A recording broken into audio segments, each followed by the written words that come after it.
2021-এ booking করেছে client, advance করেছে, আর আমি সারাতে গেছি কিনা 2024-এর 15 সেপ্টেম্বর। আমি এই কি কাণ্ড করে ফেলেছি, তোমরা সবাই ভাবছো তাই না? এ কি করছিল, এতগুলো বছর ধরে ঘুমাচ্ছিল নাকি? না, কি করছিলাম, কেন হয়েছিল, তোমাদের সবার সাথে সেটাই শেয়ার করব। তো তোমরা পাশে থাকো, দেখতে থাকো পুরো ব্লগটা। আর এখানে একটা ছিল বার্থডে পার্টি অনুষ্ঠান, দেখতেই পাচ্ছ ডেকোরেশন দেখেই। আর এখানে আমরা টাইমে পৌঁছে গেছিলাম, যেহেতু হাতে অনেকটা টাইম ছিল। ও যাকে সাজাতে গেছিলাম সে আমার ফ্রেন্ড হয়, তার যেহেতু একটু দেরি হচ্ছিলো বলে আমার দিদির সুযোগের সদ্ব্যবহার করে নিয়েছে, আর আমার মেয়েকে আমি ঘুম পাড়াতে পারিনি। এরপরে ও চলে এসছে, ও খুব ব্যস্ত ছিল, একা হাতে সবটা দিক সামলাতে গেলে যা হয়। তার মধ্যে ও বসে পড়েছে, আমরা 4:30টার মধ্যে অলমোস্ট বসে পড়েছিলাম, বসে ওর মেকআপটা শুরু করে দিয়েছিলাম। তো এতটা ও নিজেই মানে গিল্ট ফিল করছে যে অনেকটা দেরি হয়ে গেল।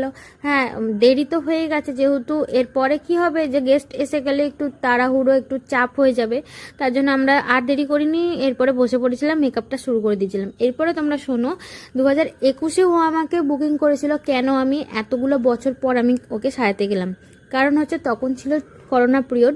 তোমরা সবাই জানো ওই সময়টাতে কি হয়েছিল।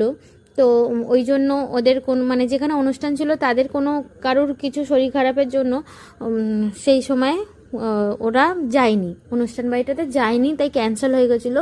সেই থেকে আমাদের কাজটা পেন্ডিং পড়েছিল। তো সেই কাজটাই আমরা কালকে একসাথে করেছি। তো তোমরা সবাই জানি ওর লুকটা ঠিক কেমন হয়েছে, আমি কেমন দিয়েছি।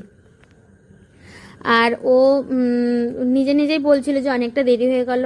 তাতে কি অনেকটা দেরি হয়ে গেল, হ্যাঁ অবশ্যই আমরা কোথাও কাজে গেলে অনেকটা দেরি হয়ে গেলে আমাদেরই প্রবলেম হয়, কারণ আমাদেরও প্রবলেম হয় আর যে ক্লায়েন্ট তারও প্রবলেম হয়। কারণ হচ্ছে ফার্স্টের দিকে সময়টা যদি আমরা আগের থেকে মানে ঠিকঠাক করে ম্যানেজ করতে পারি তাহলে লাস্টে কোনো অসুবিধা হয় না, যেটা লাস্টের দিকে কি তাড়াহুড়ো ফটো নেওয়া হয় না, বা মেকআপের হাফ হেয়ার বাকি থাকলে সেই জায়গাটাতে অসুবিধা হয়। তো সমস্ত কিছু নিয়ে আমরা টাইমে আমরা করার চেষ্টা করি, কিন্তু কিছু কিছু সময় আমাদেরকে সব জায়গাটা ম্যানেজ করে নিতে হয়। আর তোমরা সবাই হেয়ারের স্টাইলটা দেখে বলবে কেমন হয়েছে, কারণ ও এখানে ফ্লাওয়ার দিতে চেয়েছিল, কিন্তু এত দুর্যোগের জন্য কোথাও ফ্লাওয়ার ও পায়নি। তার জন্য আমি বললাম যে আমি করে দিচ্ছি, কোনো অসুবিধা নেই, তুই শুধু দেখে বলবি কেমন হয়েছে। আর ও একবারও আমাকে বলেনি যে আমাকে এইরকম সাজাতে, ও বলেছিল আমার মনের মতো সাজাতে। তাই তোমরা সবাই জানিও ওকে ঠিক আমি কীরকম লুকটা দিয়েছি। আর এখানে দেখতে পাচ্ছ, এখানে যেহেতু বার্থডে পার্টি অনুষ্ঠান, তার জন্য এখন নানা রকম কালারের জন্য ঠিক কালারটা মানে ওর মেকআপের কালারটা ঠিক তোমাদেরকে বোঝাতে পারছি না, কিন্তু তোমরা নিশ্চয়ই বুঝতে পারছো কীরকম লাগছে ওকে দেখতে।